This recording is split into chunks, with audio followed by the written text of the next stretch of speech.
నీవు శపిస్తే శపించబడతావు. నాశనం అయిపోవాలి. నా డబ్బులు తీసుకున్నాడు, నన్ను ఎంత బాధ పెట్టింది అనుకున్నారు, అది బెడ్ మీద పడునుగాక అని అంటూ ఉన్నారనుకోండి, ఆ శాపం మన మీదకి వచ్చేస్తుంది.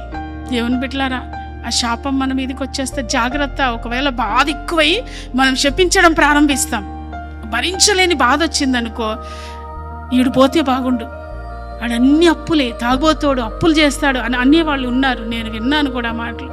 తప్పమ్మా, అలా అనకూడదు. తాగుబోతోడైనా భర్తేనమ్మా, నీకు శిరస్సు, మరి ఏం చేద్దాం? అలాగని తిరుగుబోతోడి నుంచి దూరం అయిపోదామా? తాగుబోతోడి నుంచి బయటికి వెళ్ళిపోదామా? కాదు కదా, అలా చేయకూడదు కదా, చేయడం తప్పు కదా, బైబిల్ అలా చెప్పలేదు కదా. కాబట్టి దీవించు. నా భర్తను దేవుడు మంచి సింగర్గా చేయబోతున్నాడు ఇమ్మాన్యుయల్ మినిస్ట్రీలో. ఆ తాగుడు మత్తులో ఇంకా 2 కర్రలు తీసుకొచ్చి 2 వాయించినా వాయిస్తాడు. మనోడు తాగుబోతాడు కదా, అసలే పడదు కదా, అయినా పర్వాలేదు. ఏవండి, మీరు మంచి ప్రార్థనా పరులు అవ్వబోతున్నారు, నాకంటే మంచిగా మందిరంలో ప్రార్థన చేయబోతున్నారు అనండి, ఖచ్చితంగా అవుతాడు. దీవిద్దాం. నిన్ను దీవించు అని నేను దీవించేస్తాను, అంతే. నేను దీవించబడితే నన్ను రాయబడింది కదా, కాబట్టి దీవించుకుంటూ వెళ్ళిపోదాం. మీకేమన్నా ఇల్లు కావాలనుకోండి, ఎదురుగా ఉన్నారనుకో, మందసమ్మ నీకు దేవుడు ఇల్లు ఇచ్చును గాక అనండి. నెక్స్ట్ మీకు కూడా ఇల్లు వచ్చేస్తుంది.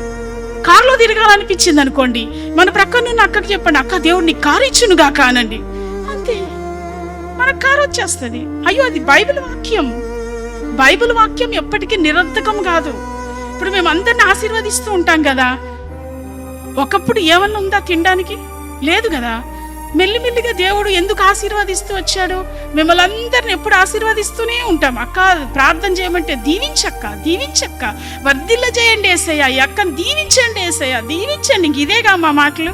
ఆశీర్వదించండి, కనపరచండి, హెచ్చించండి, శిఖరాలు ఎక్కాలి, ఇవే కదా. అవి తప్ప ఏమైనా చేస్తామా? అవే చేస్తాం. అది రివర్స్ వచ్చిందా లేదా మాకు? మీరు దీవించబడ్డారు, అందరూ మమ్మల్ని దేవుడు దీవించాడు, అంతే. దీవించండి, దీవిస్తారు. దేవుని బిడ్డలారా, ఆశీర్వదిద్దాం. మనం సంతోషంగా బ్రతుకుతాం. శపిద్దాం, అవమానముతో చచ్చిపోతాం. ఇంక ఏ ప్లేస్లో ఉంటే ఆ ప్లేస్లో.